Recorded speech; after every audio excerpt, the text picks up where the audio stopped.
Hola, this is Stephen Paula, introducing the Tea and Trails podcast from Lanzarote. Currently in the middle of a 3 volcano run. This is volcano 2. We've done 1 volcano already, and we've got the 3rd one not too far away to do, around about 14 miles in total. So, over to Gary Thwaite and Eddie Sutton for the Tea and Trails podcast. Have a good one, folks. Hello and welcome to the Tea and Trails podcast. A sunny Lanzarote intro this week from Steve and Paula. I dared to think about sunny runs with the guns out after watching Steve and Paula's intro. Lanzarote, my goodness me, there was volcanoes. Lanzarote looked sensational. Please keep those intros coming. Email them to hello@teaandtrails.com. Are you ready to get the guns out? Would you say you're beach body ready? I am just putting a few more kgs on the bars. Have I told you this? So Rory and I decided, I think I have, we set ourselves a little challenge of doing something every day because we really enjoyed the markathon. And we were like, what should we do every day for a year? What can we do? So we're doing 50 press-ups a day. Oh, yeah, you did say last week. And I could do 50 in a row now, Gary. Wow. 50 in a row. I can't breathe when I finish, so I need to work on some sort of box breathing because I don't think I breathe for the whole lot. And I finish going on. I was going to do chin-ups. I did do 1 chin-up in the gym, but I got so self-conscious I only managed 1 and that was it. I should revisit that. Isn't that amazing? It's only the 20th of January and I started off being able to do like just over 10 and then having to have a little break. And now I have to do 50. So now we need to add, so at the end of January, we're going to add sit-ups into the mix once we can bash out 50. Rory is just getting more and more like stacked. And I just still, everything's just drooping. Good morning, listeners. Good morning, Patreons. How are you doing? Settling in for that long run? I know lots of people save us for the long run, and there's nothing better, is there, than if you're feeling a bit sad and doing a long run from your door. Is there anything worse? Trudging the same trails you've trudged all week, but then you go to the downloads and you've got a podcast to get you out the door. Thank you so much for your support. You're always here for us, and we are always here for you each week, twittering away in your ears. Come rain, shine, snow, ice, highs and lows. Gary is currently, and I have found it offensive, but I moved on from it. We've gone through his feet, his burping, and he's sipping on Coke because he almost Kind of the red ambulance. Oh, I'm not well, listeners. You can always trust Gary to bring the easy miles and me to bring the general whining and the drooping. Don't forget, if you're a Patreon, you want a snooder or bobblehead, you need to add your address to Patreon. No address, no goodies. Also, join Patreon for a year and you save 10% on your membership. And if you join the Legend tier or above, we'll send you a bubble hat too. Thanks to X Miles Precision Fuel and Hydration, Harrier Trail Running and Phoenix Light UK for sponsoring this week's show. X Miles is a family-owned independent endurance sport retailer that provides nutritional goods, apparel and accessories to help athletes perform and recover at their best. X Miles offer a wide range of high-quality products from leading brands, and their team of nutrition experts, cyclists, runners and outdoor enthusiasts can provide expert advice and guidance to help you reach your goals. Whether you're a seasoned, withered athlete like us two, or just getting started, X Miles is the perfect place to find everything you need to succeed. Fancy trying some new products? Well, you might want to check out X Miles monthly nutrition box. New fuel every month, and it's the easiest way to try fresh products and flavours at below normal prices. I tried the Cadence Melon Berry Core 500 drink last week as I crushed my 10 times 3 minutes. Lovely taste, no complaints. I also used the Active Root Sports Drink Mix 2. I'm a big fan of this. I've been using Active Root Drinks Mix for probably as long as I've been trail running. Even though it is tasty, I never seem to get kind of taste fatigue. Works well if I double it up with the Precision Fuel and Hydration Drinks Mix, because that is like a neutral taste, so the two seem to balance each other out. But yeah, I love that ginger zing. Just like you can wear any shoes, you can also put anything in your mouth, Gary, and enjoy it. Listeners can get 10% store credit at www.xmiles.co.uk via the link in the show notes. Pop over to you Goku Projects if you would like an awesome Tea and Trails cap. Don't forget, Patrons receive 20% off. Also, you lovely listeners can enjoy 10% off with the code T10. And if you're looking for all the discount codes, then head over to Patreon, teaandtrails.com, or check out the show notes where you will find our link tree. Also, stick around to the bitter end if you want to be in with a chance of winning a fabulous Phoenix head torch. Dear listeners, we almost had to call an end to the podcast yesterday as Gary turned up to a Zoom meeting about our running show appearance. Looked like a Jedi. No, you thought you looked like a Jedi. You looked like a teenager with a hoodie over his head. If you just added a vape to that, you'd have been like what I see going to Tesco's. The scratch card. Pull yourself together, man. But you've made it through. You've made it through. I just left you, basically. I'm really sorry. I left you yesterday when you went, I don't know whether I'll be able to record tomorrow or the next day I do. Oh, I didn't feel well. I didn't know what I did. I'm I don't know if I'm sorry. And you did. You carried on working like an absolute... like a trooper. I don't know what it was, if I'd jammed something in my mouth that I shouldn't have done over the weekend or whatever it was. But yeah, woke up. I had a real rotten night's sleep and yeah, felt terrible yesterday. It is hot when you have a bad night's sleep. And you're an adult and you just got to get on with it. Nobody cares. Well, I felt really smug. I went to bed at like 9 o'clock. I was like, get in. And I didn't even have an alarm clock set for Monday. Lisa was off too. We're going to have a lazy morning. Nope. I think I had about, according to Garmin, maybe about 3 hours proper sleep. Oh, wow. I was really uncomfortable. Like Lisa was saying, was it painful? I'm like, well, I wouldn't really say it was painful, but it was enough to disturb my sleep. Tummy wasn't happy. Lisa said I've got sulfur burps. No, we're not bringing that to the main show. No, you've already told me about that. And I said, that sounds disgusting.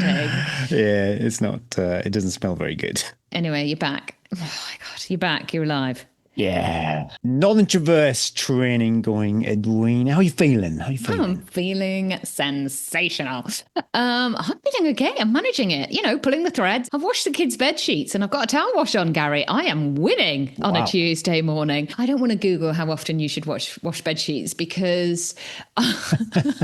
It builds up their immune system. And do you know what they say when I put the fresh sheets on in the evening? They go, smell a bit weird. Oh, I love a fresh sheet, fresh pillow. Oh, don't you just love a fresh sheet? So I am winning at another good week in the bank. I just feel like I don't do a super high volume of running. I do a super high volume of running when you've got 3 kids, full-time job, 2 dogs, and you solo parent a lot of the time. I do a lot of running. Basically, I run in any free half an hour, 40 minutes I have. I live in sweaty pants and leggings.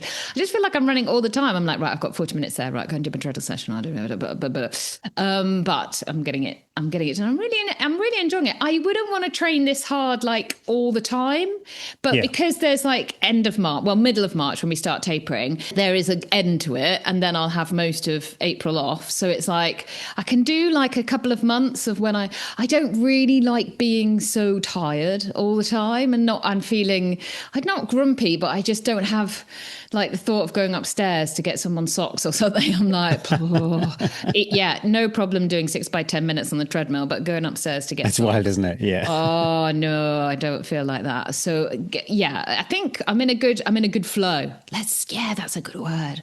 I'm in a good flow. What about you? I had a big weekend, yeah. And I think, again, we talk about volume, and for some people, when we say maybe our volume isn't like massive, I think it is massive compared to what some people do. It's as much as I think I can manage without being a complete terrible dad and husband. Surprisingly, for the amount of hours I do train, I'm feeling pretty sorry for myself at the moment because I'm poorly. But generally speaking, my energy is pretty good. But I had another good week. Yeah, it was awesome to be back on the trails again. I think that's something I'd said before. Although I'm doing all the workouts, I'm doing the miles, I'm doing the vert, I was neglecting maybe being out on, it doesn't have to be Northern Traverse trails, just trails that could mimic race day. So I'm fully in the Northern Traverse bubble because I've been looking at various forums. So I bought myself a massive 80-litre bag for all the kit. I think that's the biggest you're allowed to have for the event, 80 litres, and I think 15 kilos is the total weight with everything in. I invested in an Alp Kit synthetic layer. I do have a Innovate one, which technically would pass the test, but on the forearms, I don't think it's got as much insulation there. So I know it hasn't. Yeah, I love that Innovate one, but I think it's a spring one. It's a spring one. Well, everywhere else, super toasty. It's got insulation in the hood too. But I notice when I'm running on the trails, when it's cold, my forearms do get cold. So, although yes, it would pass the test, to make my miles more comfortable, I went for this Alp Kit one. I bought some goggles. I think people think I'm going to enter the spine race now. That is not going to happen. That is not on my radar. And I've been getting very intimate with my Ultimate Direction Adventure vest. It's not out yet, but I think I've looked at some pictures. I'm pretty sure it's the same vest that Sophie Grant used. Yeah, she actually told me That's what she was wearing. For a podium finish, yeah. So it's been field tested to the max, and I'm also planning Moors Recce too. So I'm in the bubble. I'm well and truly in the bubble. I'm going to do the whole of the Moors over 2 days. I can't wait for that. So yeah, super focused. One thing, the vibes. What's the details like? The workouts. What are the deeds? I had to really scroll back in my brain because I can never remember. Even though I write it down, I try and like roll it back. My legs were pretty sore after last weekend. I can't remember what I did, but they didn't come round good, as I say to myself. These are taking a few days to come round good today. So I wanted to get a few workouts done last week. So I did 3 by 10 minutes steady out on the trail just to mask the fact that I was running slow. So I just took myself like round all the like muddy bits and things to go. I can't get my legs moving. They're sore. I can't get them moving fast, but I can put in a bit of heart rate and a bit of effort and just enjoy like the fact that I'm slipping and sliding all over the place. A bit of a core workout. And you would think that's quite a good tip actually. If your legs are tired or your brain is mentally a bit fried as well, and you're like, I cannot go and like hold this pace, which is what I have to shout at myself the whole time on the treadmill. Like it's quite mentally frying as well. Yeah. My ring is always very upset with me after a treadmill session, and it says and it keeps saying, you are so engaged. You were so engaged. Why don't you try some deep breaths? Why don't you off? So I took myself outside. I just put on some feel-good tunes, and I was like, I didn't even wear my heart rate monitor, Gary. I didn't even wear my heart rate monitor.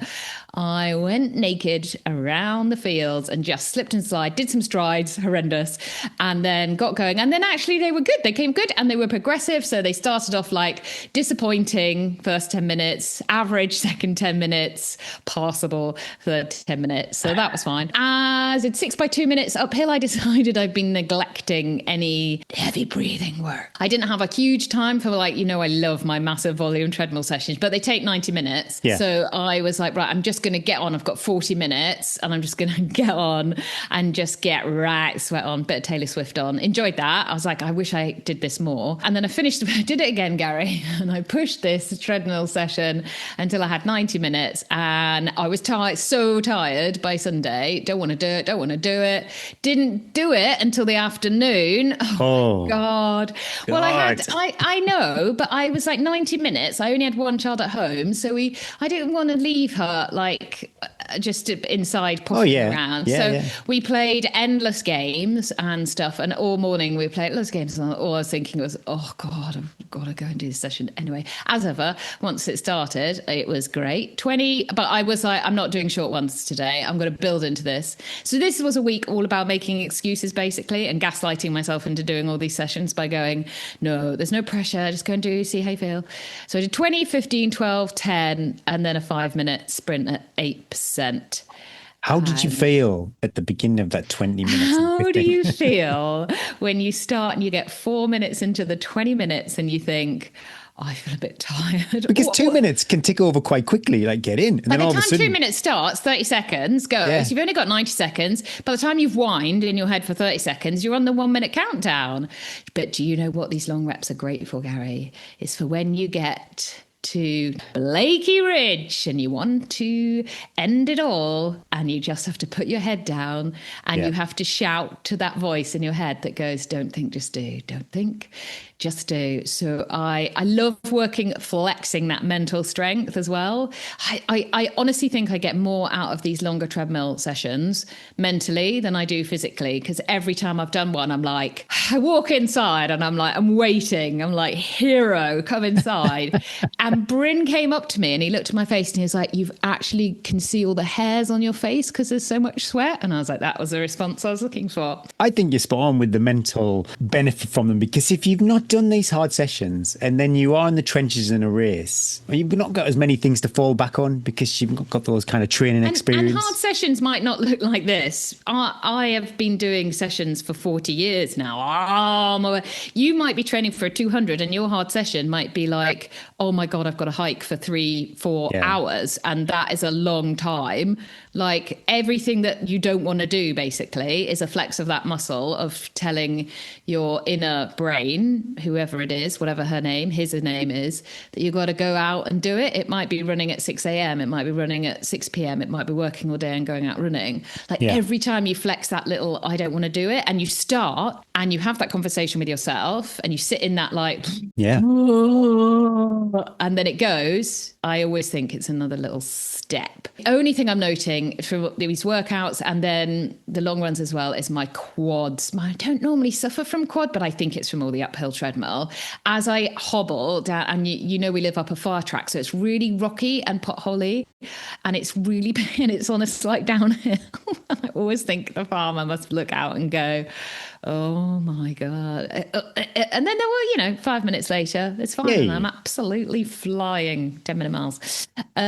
What workout? Oh my Lord. I don't know what workouts you did, but I'm scared. I just went back to the 10 times 3 minutes, the classics, safe space. I think these sessions are starting to feel easier. But what I've done the past few sessions, because I'm a bit loosey-goosey, in Strava, you put your if you want to, you put what the workout is, and it's got the box, the description for the details of the workout. Yeah, I was a bit sketchy with whether I would actually fill that in or not. So how I feel on the workout is probably subjective. It's not like definitely set in stone actually how I am responding to the exercise. Going forward, I'm going to start saying 1% incline, what the speed was on the treadmill, and then I can keep a record. I know, I kind of do it. It's a bit sketchy. So it was after speaking to Anthony last week when he was saying about his benchmark marathon sessions. I just need to be a bit more diligent with that. There's nothing better than going back. Like I've said, I go back to December the 3rd and go, look at you weak, useless.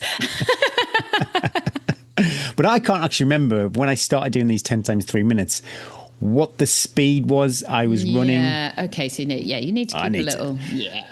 But it was a genius recommendation, the Six Nations on Netflix. His legs, those changing room scenes. Yeah. When they had the forwards, I can't remember the guy's name who's the captain of the England team. I don't think actually I could put my arm around him. He's that wide. I don't think he'd want you to. I love the Welsh team also when they went 1, 2, 3 squeeze. I thought that was a good one. 1, 2, 3 squeeze. I like it when Scotland are singing the songs and banging on the wall at Murrayfield. I'm like, and honestly, it's on the minute the kids have TV time, that goes on, and it's all I can hear is them saying, and it's got that slight music, and it's good, isn't it? I think it's good. It's good. I like rugby. I would never say I'm a rugby fan. I've never paid money to watch rugby. I watch it on the TV. Well, it's like the F1 series. I love that. Exactly, yeah, and the Tour de France. But I think if you're invested in sport and people being competitive and relationships and stories, it is actually, it's gold. If Netflix came knocking on to Wingate and said, Chain trails, what's and all. We want to make a reality story about you and Pure Gym or whatever it's called. Sign me up. 6-figure salary. Do you think they have editorial rights, or do you think they just sign? Because I know some of them, like when they made the first series, I don't think they were going to make the second series because I think some of the camps went no, and some of the players went no, we don't want that amount of intrusion. Do you think you have editorial rights? Because you have the rights to the editorial rights of the podcast. So I just sign that over to you. But do you think when you sign these Netflix reality things that you're like they're just going to film and you don't know how you're going to come across? Well, exactly. So the fear of that, unless they literally paid you the big bucks, I would say no to it. So if it was like, I wouldn't. I'd be like, anything. So if they were following an individual, then I think you probably would sign everything away. But it's very obvious on this Six Nations, they're not doing stories of every player and their partner. No, because you see some of them, you're like, who the hell is that? It's like a bit like Traitors when you watch it and you don't see that person until episode 6 or something, and they're like, they have no interest to the production team. Oh, good. I'm glad you're enjoying that. Another treadmill recommendation. Really enjoyed it, especially if maybe you're going to do the Arc. You might be listening to this on Friday on your way down. Elsie Davis's Cornwall Round, 15 minutes. Great little. She looks incredible though the whole way around. She does get the puffy face, but her running just looks incredible. Well, she's smoking fast, Roadrunner, who went to the trail. So yeah, I'm happy I did both of those. Literally, I just did 10 times, 2 sessions of 10 times 3 minutes. But Oh, you did the same session twice. You Yeah. actually not only repeated the same session you've done, but you actually did it twice. Gee. I'm going to put some vert in one of those sessions this week. I just like the speed. It's as simple as that. I do, because of all the majority of the rest of the running is kind of slowy, ploddy stuff. I do just like sprinkling a bit of speed. When we left last week, you were like, I'm doing my long run Friday. So I waited all day to see how that long run went. And I replied to a few emails because I was like, I would take charge of the inbox today because Gary's on his long run. And then I think you sent me a message or email or something. And I was like, oh. And then there was no cross country. And then there was a random trip to the Pennine. I went, what the hell happened? And why didn't you keep me abreast of I got totally changes? muddled up. The cross-country fixture didn't happen, and it'd been cancelled. I'm pleased to, because I thought he's backed out. No, it'd been cancelled months ago. I think the landowner, there was some ecological issues. I'm not too sure what it is. Anyway, it was still on my planner. That's why I thought there was cross-country. Typical, like cramming into the end of the week. So it was going to be long run Friday, cross-country Saturday, then a second long run Sunday. I chose to spend time with the family on Friday. So I swerved the long run on the moors with Robbo, Liam and Phil. And I did a long run on Saturday. I did a bit on my own, a bit with Robbo and the Dean. And then on Sunday, I went to, the Pennine Way. We went to Dufton and went to Greg's. What was the thinking of that? Just you wanted to... Aaron sent me a message. I was having a few messages with Aaron. I can't remember what about now, actually. But, I was asking if he wanted to come on my little moors trip next week. And he said, do I fancy going from Dufton to Greg's? He said Crossfell. I said Greg's Hut.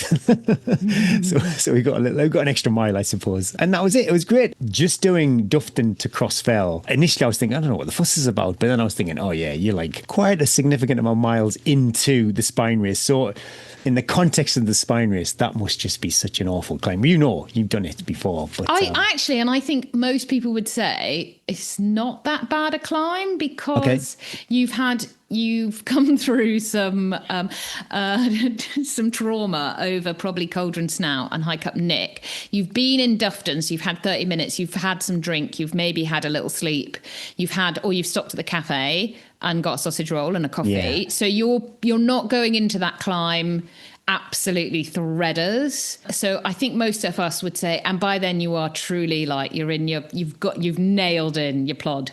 You are plodding, plod. But the only thing is that what you Dufton relatively calm, nice little village. You go out along a track, you climb, you take a left, and then you are exposed. Yeah. Isn't it the windiest place in England or something? It's got its own wind system or something up there. It must be the atmosphere at the top when you start to climb to Crossfell, when you got to really, I suppose, the radar station. I think it's called the Knock or something. The first little climb, and then you take a left. All of them, you turn your back to basically. Yeah, you get to which when I did it, you couldn't even see it. We could just see it. Yeah, yeah, you can just pass it. And I wonder if there's people there 24/7. Do you think it's really a weather station? I've got my suspicions. Oh, yeah, it's early warning, definitely. Underneath Crossfell, there's a whole microsystem. There's a whole city. What was that program? What was that Netflix we watched that we loved? Was it Survivor or something where they got the whole city underground? Oh, Silo. It's basically that. It's basically under Crossfell. Yeah. But it is so exposed up there, isn't it? I mean, it is madness and wild and really hard viz, really hard navigation and lethal. The three spine combinations you're looking for. If your GPX device fails. Oh my God, up there. You would be. Trouble. I think so. I think they did have, like, when Lucy won it, I'm pretty sure that a lot of them, they did fail up there because she did a whole thing to Garmin complaining about it. Okay. But you literally are following your... Now, I want you to do that again in summer and you'll be like, this be a dream. It's a dream. It's a lovely, like, flagstone path. Yeah. Up and down, lovely view, amazing views. We never had poles or ice spikes, so those flagstones were pretty sketchy. I was worried because if I had my poles on, and it turns out it wasn't actually that cold, but I was worried that my hands would get freezing cold and I'd stop looking after myself. And all of it, it's not like it's flat. Like you get quite a lot of flat flagstones on the Cheviots, like you have a long, so even if they're icy, you can sort of like, they're all going slightly down or uphill. And so if they're icy as well, you're like, oh! No, I loved it though. It was really nice. I've heard so much about it. Oh, bloody hell, probably the past 8 years. So a party had just left, and they'd left the fire on for the two guys that were in there. They were making I don't know how they carried all their stuff up. They had every little bit of camping, cooking utensil possible. They had toasties, they had pots of tea.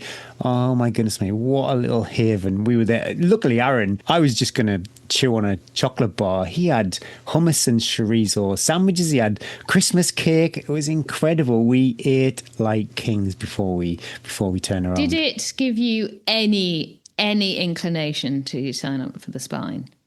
No, I'm just not interested in it. I don't know. Maybe it's kind of become a bit of a thing with me that I've said I'm not interested so many times. I've got to keep hard. Then you're going to have to do it because people will start calling you weak. I don't want this to come across the wrong way. It's not meant to be like this. I've seen athletes who I consider to be far superior than me DNF on that race, so I know it is mega tough. But I also see the speed people travel, and I just don't really want to walk and endure for that amount of time. You don't want to go on a long hike with a really heavy bag? No, I don't. And pay, thousands of pounds? I don't want to do it.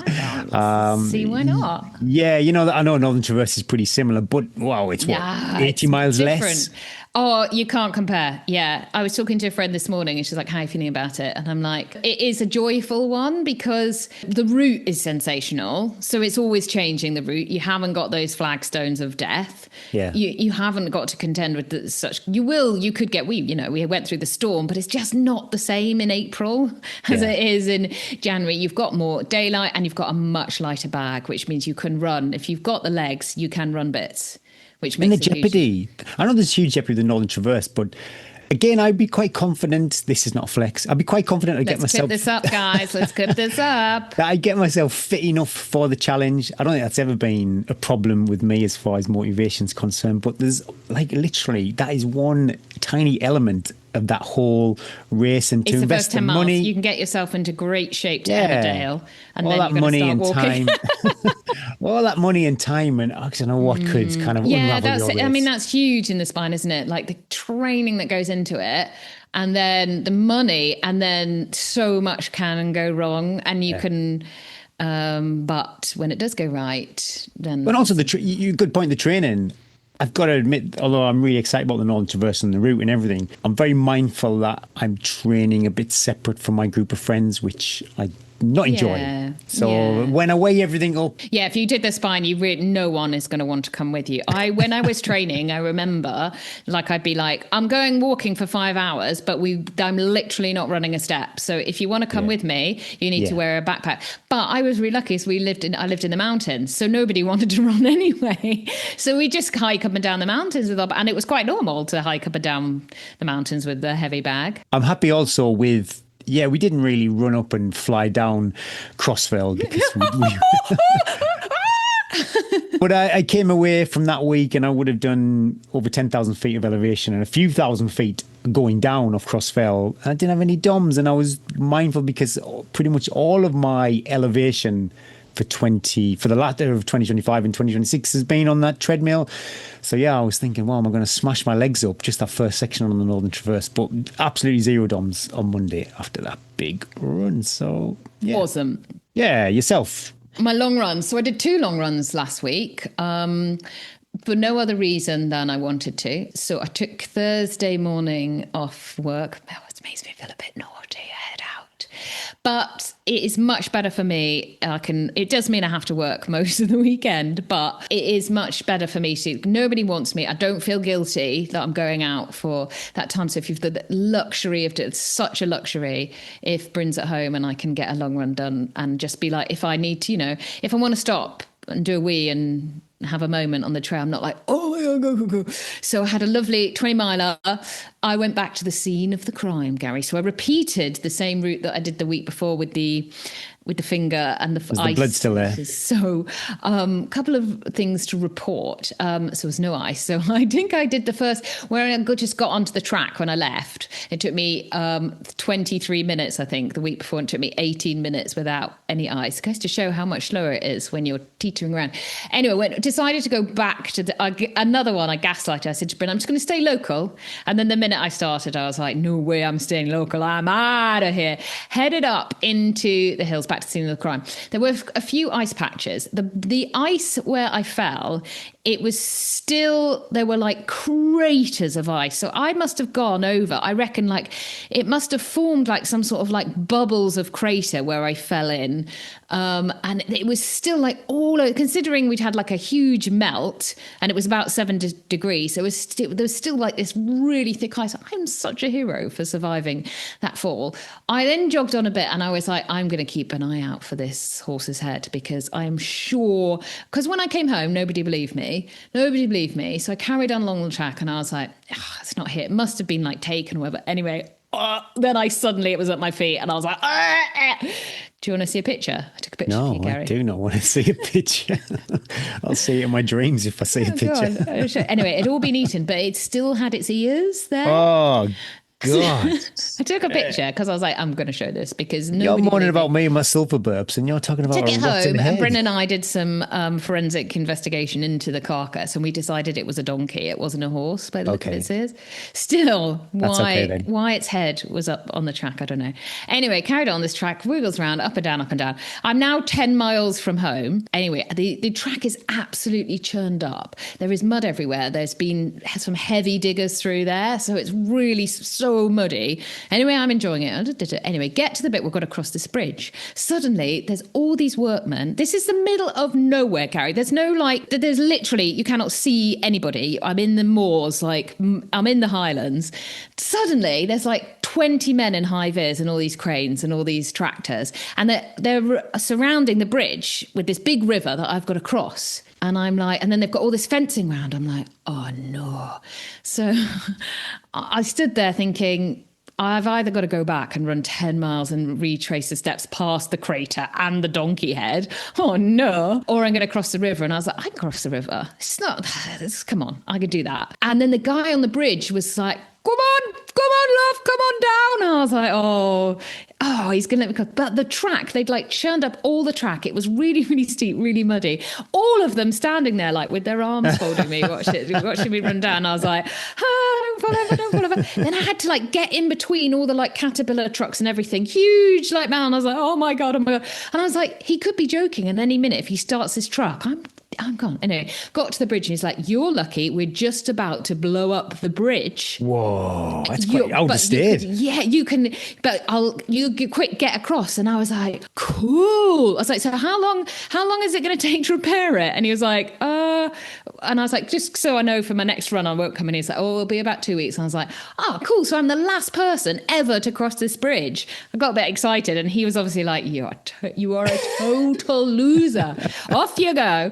It must be like it's an old like drove road. It must be such an old bridge. And I was like, I'm the last person doing it. Anyway, then I jog up this like muddy chicane to get out of this valley, and all the men standing there, and this guy just turns to me and he goes, you're brave out here by yourself. And I just was like, I don't like it. But then it enraged me because I was like, why do you say stuff like that? It's a bit weird, isn't it? I'm not brave. I'm out running on a muddy track. Like, I really couldn't be in a safer place. It's you that's here that's making it unsafe. Like, but now you've made me like, and I'm running away and I'm looking over my shoulder feeling very vulnerable and thinking, you've got a lot of heavy machinery. Oh my God, I can't do anything. It's like one of those murder mysteries when someone just says something really creepy and weird. Really creepy. Like, right as I run past him. And I was like, oh my God, I ran up the rest of that hill so fast and away. And then I was like, oh my God, I'm going to go. Did you see the bridge get blown up? No, Gary, I wasn't staying around. I had to stop and watch for that. I ran. You're brave out here by yourself.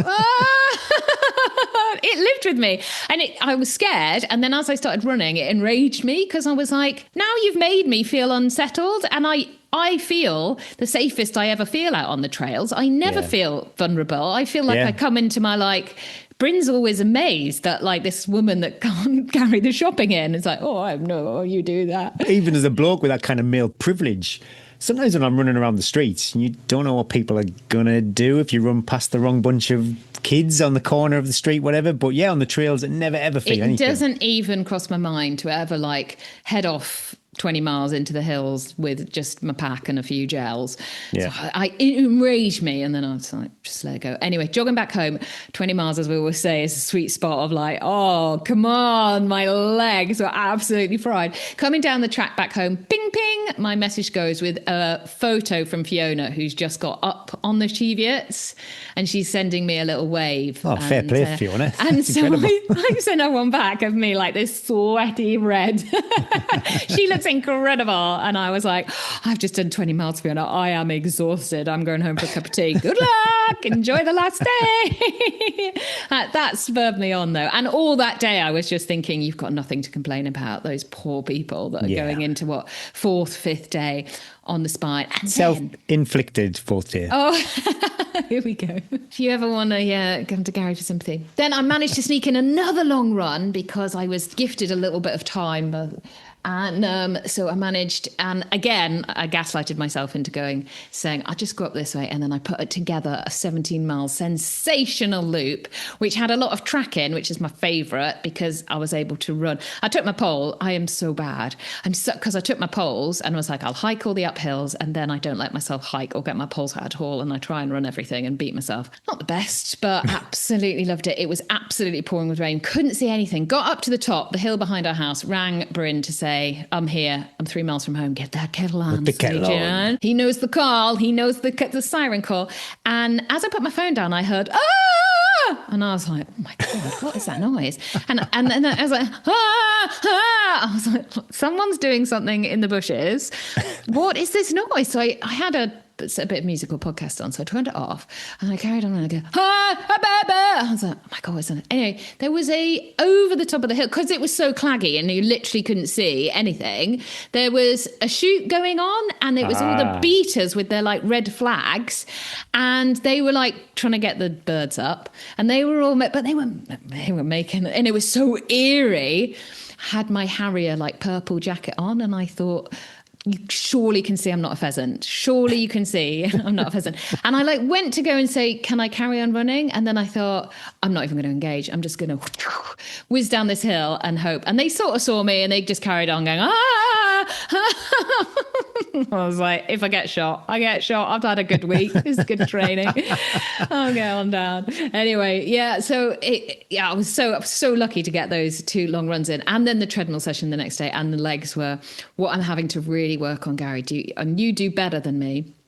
Is eating enough food to fuel all this? Because that is, to me, a huge injury prevention. Is if you don't eat enough food, you are in get the planning then to eat the food. And after the long run on Thursday, I had to then go and watch a match, and then it went on, and so I had 6 hours before I had my dinner. That was so angry with myself, Gary. So angry with myself, and I was just snacking on things out of packets. And I was like, "This is not good, Eddie." My nutrition choice wasn't really full of nutrition, but we went straight into a cafe. There's 66 cafe 66. I don't think it matters what it is, though. When you need to fuel, you just need fuel. It doesn't matter what feels good, what is yummy. Eat it, calories, get it down. Yeah. When I was coming home on the Thursday after the long run, and Bryn was like, what do you want for tea? I was like, chips, burger. Oh, yeah. Do you want some salad or veg? No, don't bother with any of that. Kind of a monster, I eat salad.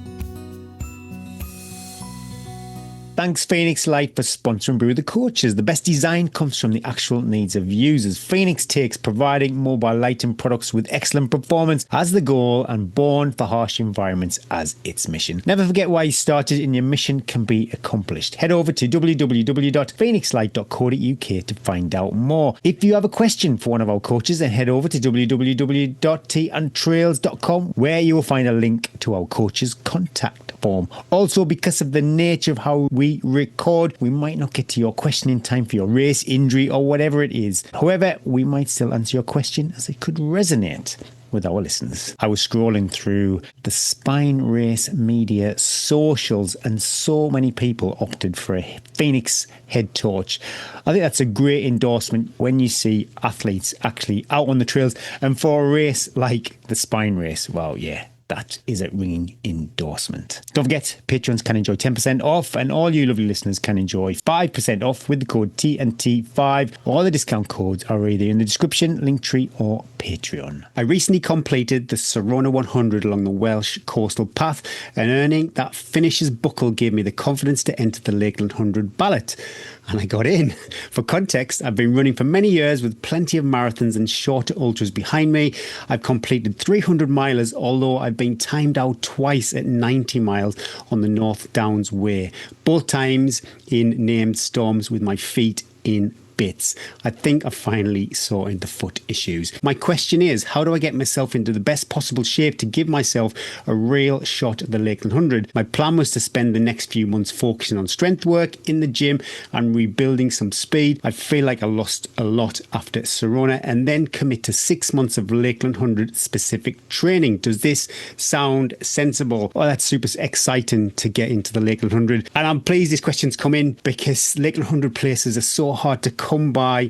You are giving it the respect it deserves. Yeah, Russell, what do you think? That's a great question. I think what we're talking about here is periodization and how to move your training around so that you're in the best possible shape for race day. It sounds like you've got a bit of an issue with top end speed if you're getting timed out. It sounds to me like your aerobic base is pretty strong. I would be thinking of maybe a 2-month block specifically targeting shorter, faster work, and the benefits are massive. Even when you look at ultras, the cruising pace will just lift. So your aerobic base is already there, but your running economy, muscle recruitment, your form, all these things can be improved, even VO2 max to an extent, with shorter, faster stuff. But people generally don't want to do it because they love ultras and the longer, shorter stuff. I wouldn't necessarily recommend 6 months. I'd say that's a bit long. You know, when you're in month 4, you're going to probably hate your life and just be feeling like, yeah, a bit of a plateau there. I normally use like 2 to 3 month blocks, and then that keeps it sharp, keeps it fresh, keeps the body embarrassed, keeps the body guessing. So it has to adapt, and that forces growth. So I'd be thinking, get out, do parkrun, do things you don't like doing, strides, intervals, fartleks, shorter, sharper stuff, and your body's going to probably not like it for the first month or so, and then it's going to get the message. You're going to increase that max pace, and then you'll find that your cruising pace has massively improved just from doing that block. When you get people to do that shorter stuff, I think ultra runners I make their long run go much shorter as well. So we take the volume right down as well in the long run. Like the long run becomes like 90 minutes, sometimes 2 hours. With the occasional, I let them have an adventure day so that they remember that they love being out in the hills. But I think if you're looking at that, I was going to suggest part run, as it takes out it's a great way of moving our ultra legs faster. But I think ultra runners often get this wrong because they try and keep the ultra part of their program in and think, I still need my 20. If I don't do a 20 miler at the weekend, I'm going to lose it. But you can't work on those levers all at once because you're just going to get injured and tired. So that's such great advice for Russell. Exactly. I think what we would all have said as coaches is do that. And it's exciting. And also you see your gains with a Z on the end super quick, but you have to get the volume right and you have to fuel it as well, and the rest and recovery. So I call it like understanding the assignment, which might sound a bit technical. I got that. But just I need understanding to tell that to my teenagers. Yeah. Assignment. Are we trying to actually hang on to endurance here, or are we trying to move the needle with speed? You just cannot have both at the same time. It's just going to confuse messages. blunt responses, you're just going to be tired and wiped out very quickly. So yeah, if one thing improves and increases, the other thing just has to come down. But endurance comes back. This person has got so much. I do think endurance can come back in like 2 weeks. You do your first long run and you're like, oh no, never again. And then the next one you're like, oh, actually, I feel all right. The Lakeland 100 obviously is a lot different to the North Downs Way. I'm curious on the cut-offs too. What's the cut-offs like on the North Downs Way? Oh, they're super tight, and you've got to move really well. And it's actually 105 miles the North Downs Way.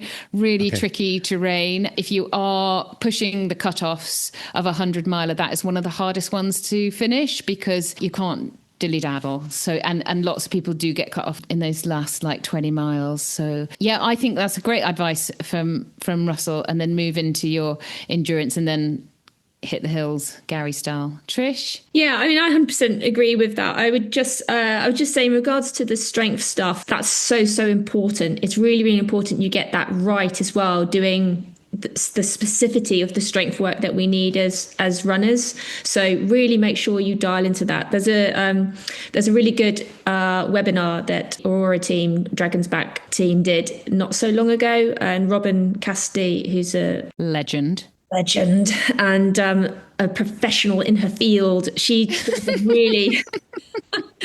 gave a really good talk on strength specificity, and there's lots of stuff you could take from that. Even though it's Dragons specific, you can take for Lakeland, and I'd have a listen to that because it's really good. It talks a lot about how people get stuff wrong and the importance of it. So just as if you want to do some extra listening, check that out. Key thing I'd say as well about Lakeland and 100 miles is getting time in the hills, but making sure it's easy time in the hills so that you've got the energy to do the harder, important sessions in the week as well. People often get that wrong, and they'll push hard on those big long runs or go too far on the long runs, and then they haven't got the energy that they need to do those in the week sessions, which are so important. So really make sure you've got the balance there. When you're training for something like Lakeland, the speed and the endurance is important, but making sure that they're balanced is very hard to do, and therefore making sure you've got appropriately phased blocks. Like, so when Russell was saying, you're focusing on speed here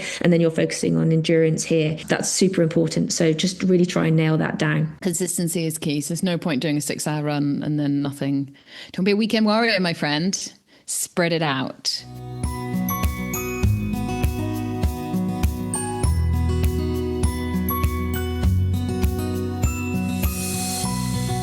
Thanks, Harrier Trail Running, for sponsoring our Strava Club and Tales from the Trails.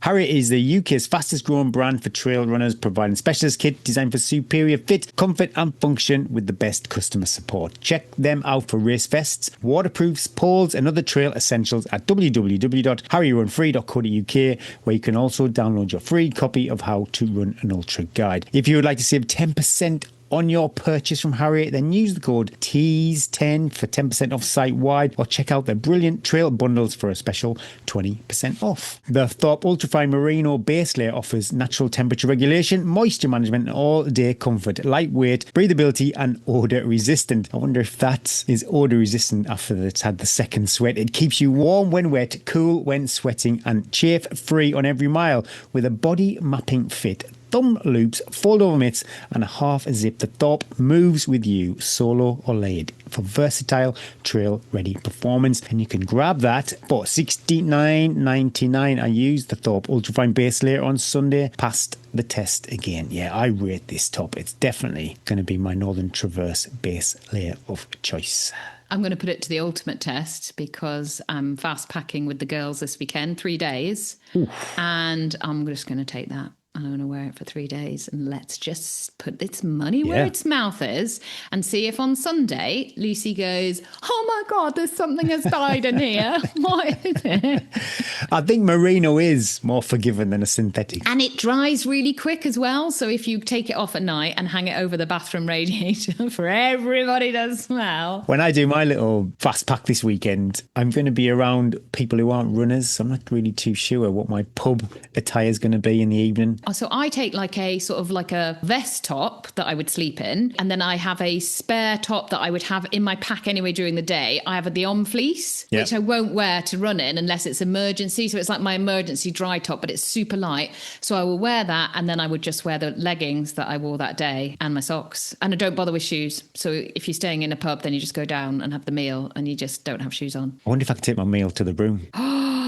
Get it delivered and then you can just be in your pants. I've got a book. Lisa bought me a Bob Mortimer book for Christmas. I can just visualise myself in. But you're not going to carry a book up though. If I can fit it in the bag, it's coming with me. Mind you, we've got an interview first thing Monday. Sorry, listeners, to do our editorial. We have an interview on Monday morning, so I need to do a bit of prep. So maybe that's what I'll be doing. First up in the Strava Club is Lowry Morgan, previous guest of the show. 72.1 miles for the week with the longest run of 24.2 miles. 7,644 feet of vert. She must be deep in Northern Traverse training. Good vert, good miles, and a long run.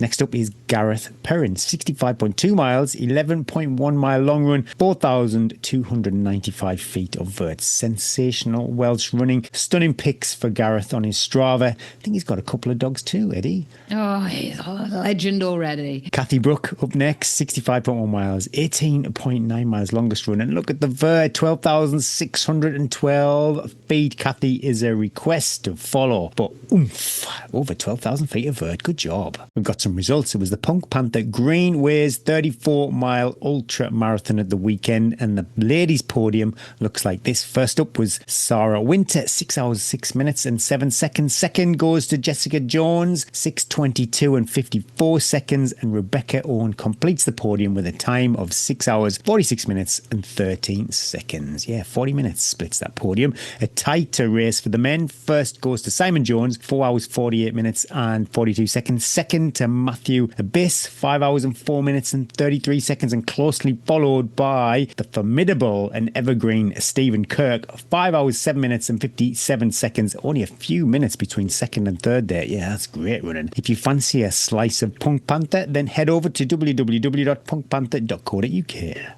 I've got a personal heavy flex this week. Can I jump in? Last night I got a message from Ellie Eccles saying she was listening to the podcast as she was on her bike because she'd fallen on ice too.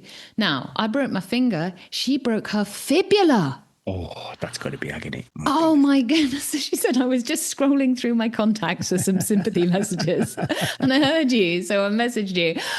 So I was like, oh my God, how are you managing? You've got that. She's got a dog. She's got kids. She's like, she is a hero. She just said, I'm just hobbling around. Getting on with it, Eddie. Getting on with it. Oh my God. So if you're listening and you're on your bike sweating, big love. Sorry, I made a fuss about my finger. Sorry about your fibula. Getting on with it. Not like you wanging on for 2 weeks. It's still so sore, Gary. Every time like I go to like carry something and I'm like, and I've got a poorly tummy too. Oh, tummy, poor finger. Oh my God, I can't go and carry my balls. It hurts so much. Right, proper heavy flexes. Hello, Eddie and Gary. I wanted to send in a shout out and a heavy flex for my husband Reese, who finished the Winter Spine MRT Challenge to North in the early hours of this morning in 54 hours, 42 minutes, taking more than 2 hours off the previous MRT course record with a 15-mile lead. Oh, you got time for Hut 1 and Hut 2 for a brew there with that 15 firing shots with this heavy flex. I love it. And he came fourth overall. Reese is a serving member of the Kirby Stephen Mountain Rescue Team and has also raised over £1,000 for LDSA MRA,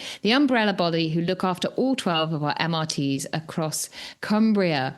This was Reese's first 100-plus mile race, and it goes without saying that me and our girls are so incredibly proud of him. Injury forced him to DNF the Northern Traverse at Shap last year, so this really feels like the comeback he deserves. He is the most selfless and dedicated man you'll ever meet, and he's worked so hard for this. Hours on the Pennine Way and up and down 9 standards from the house training, or simply staring at a white wall in the shed on the treadmill at max incline for hours. And of course, all the time he gives up to ensure that everyone who wants to enjoy the fells in our incredible part of Cumbria can do so, knowing that there'll be help if needed. He is such an inspiration to us all and has been very supportive in getting me, a girl from the flattest part of England, into running up and down the mountains to the point I finally feel confident I will finish the lap in September. And perhaps the best bit of his tale, not not a single blister. What a guy. Thanks for keeping me laughing out loud on long runs each week. I save the podcast especially for the long uns. Big love, Hannah. Oh, what a lovely message to send about your husband. I can't imagine my husband saying that, saying she's just always stinking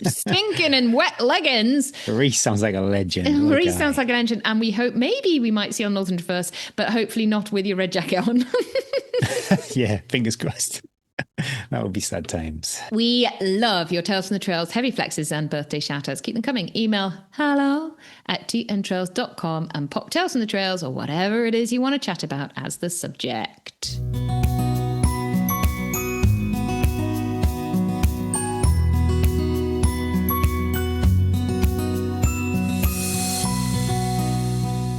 Thanks, Precision Fuel and Hydration, for bringing us home. The website and newsletters are such a good source of knowledge, articles to read, and YouTube content to binge on too. On YouTube, you can learn how to fuel an ultramarathon, what pro runners carry on race day, and how to nail your marathon prep. Precision Fuel and Hydration's handy online sweat test and nutrition planner will help you personalize your hydration and fueling strategy so you can perform at your best. I floor gelled it all the way. You left a sticky trail all the way to Greg's heart. It was great, no faffing, because I'd said I was worried about getting my hands cold. I didn't want to be messing on with gel wrappers, so I used their 2 little soft flasks with the little measurements on the side. Yeah, so I could really control my portions all the way. Strong carb drink mix too. I'm measuring out that strong carb drinks into some little dodgy plastic bags for my big weekend, because when you're carrying all your kit for 3 days as well, there's a limited amount of then food you can fit into it as well. Yes. So I think I will take some of that so that I always have something in my bottles, because no one wants to be dropped. I find it much easier in the winter as well, because when you like you said, with gloves and kit and just sipping on it, and you drink less. So when you do drink, you're getting your electrolytes in. I love it. It worked a treat, I think, also for when I do the Hard Moves Trail Marathon in a couple of weeks' time. Just flow gel your way around that. Totally. Head over to precisionfuelhydration.com and don't forget, patrons get 20% off. But if you'd like to try Precision Fuel Hydration, use the code T2026 for 15% off your first purchase. I thought, because I spent the whole week basically changing all my sessions on the fly or talking myself into not doing them and then knowing I was going to do them, just getting myself out the door day in, day out, when the mental hurdles are a lot. And I was also doing quite a lot of pep talks for people on the spine. I was on call for a number of people of general pep talk, and also I was doing pep talks for people doing the ARC, and I was thinking, and so it got me thinking about the mental game of what you do when you don't want to do it, basically, what you want to do to keep yourself going, what you want to do when you don't want to do that training session, when you don't want to leave that checkpoint. And as we said, fortunately enough, and this isn't planned, this is just the way the podcast goes, we talked about at the top about flexing that I don't want to do it muscle in training day in, day out. You flex that muscle in training, it's strong then for the race. So my first thing always is, if you're mentally feeling a bit low, you're not making good decisions, you're thinking you don't want to be there, is eat.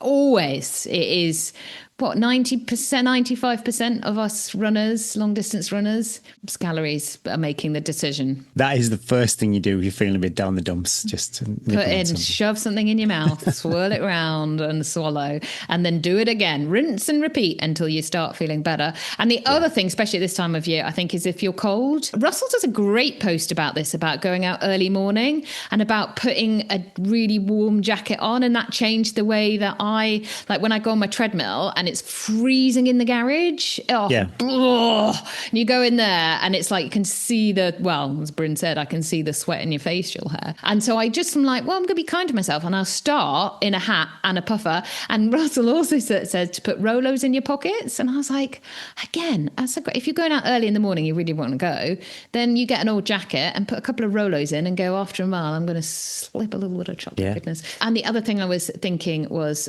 and Libby says this, and I got it from Libby, when it gets to like 3 and I've got to do my session because I've got to get the kids at 4, whatever, I think I'm never going to get the motivation to do this session. Or if you're sitting at a checkpoint, I'm never going to be motivated and think, I cannot wait to go out for another 15 hours on this godforsaken ice trail or whatever. It's never going to come. So I think people are waiting to feel better. You're never going to feel better while you're waiting to do a session or you're sitting in a checkpoint. You've just got to get moving. And I think telling yourself like the motivation is not going to knock on the door and go, hi, you look great. Let's get going. No, Ryan Gosling. He's never going to knock on the door and go, fancy an easy run with me. It's hot here. I think I'll do this with just my shorts on. You got to get out. You got to make that motivation. And it's the same with a checkpoint. Never, ever, Tea and Trail listeners quit in a checkpoint. Always leave the checkpoint and you can always come back.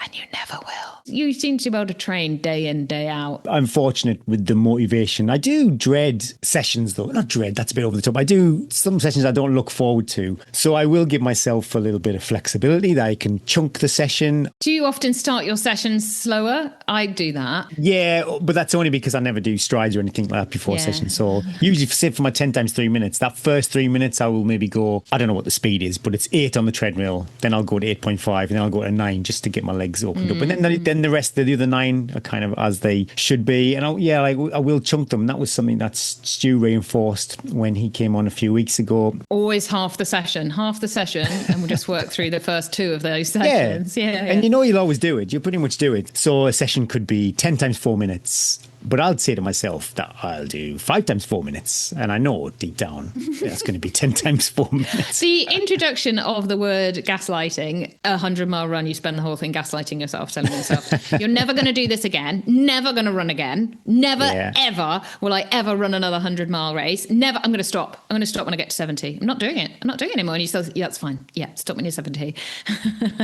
I will reframe the run too. I love to reframe stuff all the time. So if sometimes you see a workout, and this doesn't happen really that often because I'm running on the trails more, but it might have been previously hit marathon pace, hit half marathon pace, hit a 10K pace, I will totally flip that heart rate zone. Definitely these steady runs, which are coinciding with marathon pace. I've said it a few times. If that was 10 miles at marathon pace, I don't think I'd get out of bed that day. But the fact that it's 10 miles steady pace makes it so much easier. I try not to dwell on a bad session, a bad run. I will think about the aspects of it. If there was something that is worth learning from, but it's gone. What can you do? If you keep mourning it, you're only going to beat yourself up twice over something that's happened. So it's happened, move on. I'll recruit some friends if I am struggling with motivation. You're good at this. You are so good at recruiting. That could be a workout, a long run. And quite often we have Thirsty Thursdays, after every session over at the lakes. It's not complete if we've not stopped at Reghead for a pie and a coffee. Yeah, definitely make the whole thing as pleasant as possible. And if the session is freaking me out for some reason, I will draw on past experience. And I think that's probably why I do the 10 times 3 minutes pretty much every week, because I know I can do it. It's a safe space for me. And I've figured when you're struggling, the best session, unless you're being inappropriate and you're doing too much, the best session is probably the session that you can actually get yourself up to do. Chunk it again, checkpoint to checkpoint. That's a great tip for these big super long races. Don't think about the 105 miles worth. Think about the 7 Don't look at the sign as you come out of Stephen, because it says, I think it says like 85 miles back to St. Bees, and then it's something like 100 and, well, you're going to see it. No, you're not doing that part, are you? Think of your future self. And I always try and do something. Same with the sessions. The sessions, I always save my nicest snack to the day till after the session. You're not allowed that today. You dirty good for nothing girl, until after the session. And when I've got a really long race, I try and have something the week after that I'm really looking forward to, that I think that is going to be, trip to the city. It doesn't need to be a mega, saving up a Netflix thing, trip to the cinema, think of your future self, of how much more enjoyable it's going to be when this is over. Oh, I'm already visualising Robin Hood's Bay, chippy lunch with Lisa and George when they come to pick me up on Sunday. On Sunday? Crikey, you didn't do it. Oh, I thought you meant the race. I was like, Gary, you're going to be tired. I also, and this is really hard to do sometimes when you are feeling in the pits, but I try and focus on the now, similar to dwelling on a workout that hasn't gone so well. If you're getting yourself in a frenzy about something that you think is going to happen, but it hasn't happened, you're stressing yourself out multiple times when what you think might happen might never ever happen. And what is your ring going to say? It's not going to like that. A big thing I learned on the spine was breathing, like how important breathing is to calm that nervous system as well. That, like, if you're out in the dark, out in the night, doing a really hard session, like, the breath is such a big part of calming yourself and going back to your breath and listening to your breath. And if all else fails, you dig your poles into the ground and you look up to the stars, to the sky, to the clag, and you take a breath and you're like, the world is a much bigger place than me. I'm just out jogging, eating on the trails. We can do this, and it's meant to be fun. So if you're finding your mental game is a little squiffy, work on it. And also, it's never going to be good. Like, your mental, your brain is protecting you and survivaling you. That's its job, so don't feel that because you have this dialogue with yourself that is sometimes, it's not helpful a lot of the time. And it's every day is a bit of a dialogue of getting your run done or getting your strength done. But it's just a muscle. You're just flexing the muscle. You're listening to it, but it isn't your voice. It's your survival mode is kicking in and saying, stay warm, stay toasty, especially when it's dark. And you just have to go, not this time, my friend. Come on, Ryan. Let's get out for our run. I'm going to buy some Rolos. Our X-Energy competition winner, Anthony Bretherton, hasn't been in touch regarding his prize. We can't find him. If you don't get back to us, I'm going to do Pilgrim's Challenge. My goodness me, it's coming up quick. So please check your Instagram messages, Anthony. January's competition is supported by our friends Phoenix Light UK. One lucky listener could win a HM55R head torch. To be in with a chance of winning, you need to pop over to Instagram, like this post and tag a friend in the comments. Share the post to your stories and follow Tea and Trails and Phoenix Like UK. The competition closes on midnight, the 30th of January 2026, and this competition is for Instagram only. One winner will be contacted by direct message. Good luck. Thanks for tuning in. We love you. We love you for listening. We love you for running. We love you for supporting the person that runs in your life. We love you for listening along in the car. And we love all you kids that are put through this weekly. Share the episode, share the pod, share the love. Pop over to Instagram, Facebook, YouTube and subscribe, or even consider becoming one of our Patreons. Thanks to X Miles, Precision Fuel Hydration, Phoenix Light UK and Harrier Trail Running for sponsoring the show. Discount codes T10 2025 for Shocks, TNT5 for Phoenix, T2026 for Precision Fuel Hydration, and T10 for Harrier Trail Running. And that is the first time this year I have read that without an edit. Hooray! Thanks to our partners and patrons too. We couldn't do this without you and your ongoing support. Lisa was saying, watch the Traitors last night. She was saying, I wonder how many times they have to edit the round table. How long? Well, we were trying to work out how long it takes to film. Because we're like, what? So what? They get there. They've already had breakfast, because we all know they stay at the Inverness Holiday Lodge. They've already had breakfast. They get that for that breakfast scene. But then they have to film the bit where because they bring back, they don't know they've been murdered until the next morning. Then they have to film all those scenes. Then they have to film the breakfast. That must take, and they have to wait for the people to come in, come sit down. How you would manage, because you'd be like, I'm going to have to go for a pee again. You would like the round table. Oh my God. They'd be like suspicious. They'd be going, it's a hot set, Gary. It's a hot set. Don't go for a wee. It'll be like, Gary's very suspicious. He's always leaving the room and he looks uncomfortable and he's sweating. And they have to have loads of filming, I guess, because they don't know where the story's going. So they've got to cover everything, because anything could happen. Because they can't then go, could you go back and have that conversation? Because now all that B-roll. You love a bit of B-roll. Dirty B-roll. I hope you all have a great weekend. If you see me on there'll be a bit of Cleveland way, and then I think it's a bit of the Wake race route, and then you kind of go off to Robin Hood's. But if I'm snoozing on the side of the trail, give me a little kick. Spit on him and kick him. Let the trail or tarmac rise to spit on me, for God's sake. Let the trail or tarmac rise to meet you. And the wind always be on your back. Be kind to your future self, breathe and believe, keep your shield high, and if all else fails, chase the ball. My name is Gary Thwaites. And I'm Eddie Sutton. And that was the Tea and Trails podcast. Sorry, I said that weird because I purchased a new shampoo and conditioner this week. I really treated myself. I can tell. Can you tell? I was really admiring my hair, going, oh, it's really soft and glossy. I washed it. It looks incredible. It looks incredible. Like you just stepped out of a salon.